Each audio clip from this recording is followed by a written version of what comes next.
Hello, hello! I'm talking today about the Scottish heroine Flora MacDonald.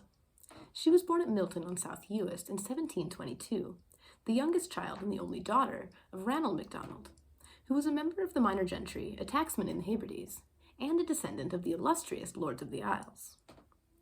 Sadly, Flora's father passed away while she was still a babe, but since she was a member of the large and powerful Clan Donald, she was cared for by a relative, Sir Alexander MacDonald of Sleat, who seems to have provided a home and an education.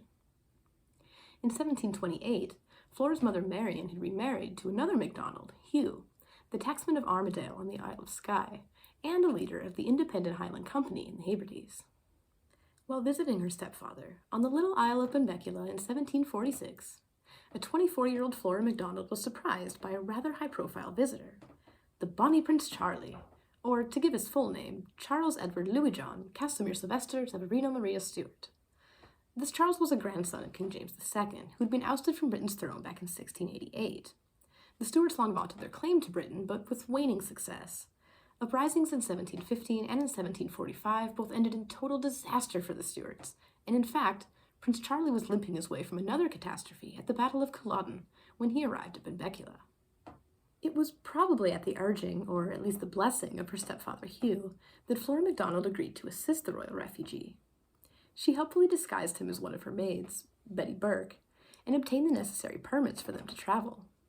She then famously carried him over the seas to Skye, mostly unnoticed by British authorities, even though Charles's disguise was apparently so ridiculous that he soon abandoned it.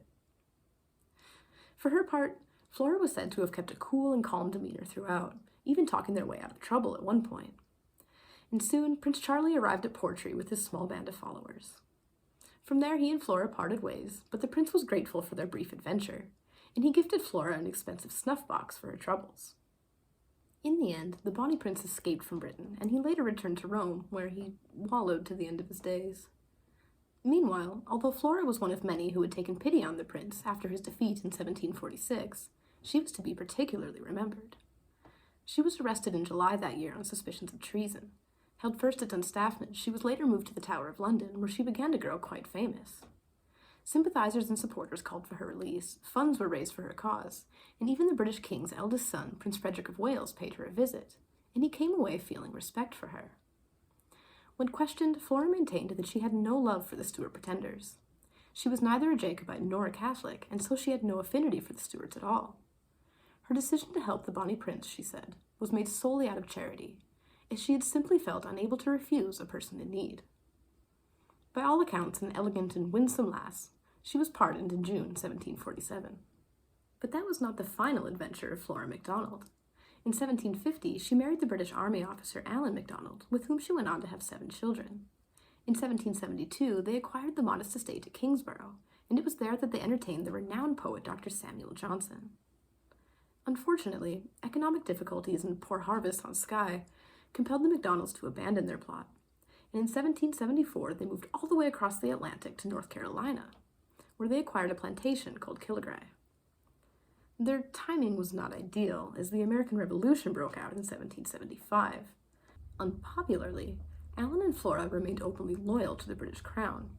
Alan even raised the Anson Battalion of the Loyalist North Carolina militia, and with his sons Alexander and James, he marched to the coast to join forces with the British General Henry Clinton. Regrettably, Alan and his sons were ambushed and captured at Mooresbridge by the patriot Richard Caswell.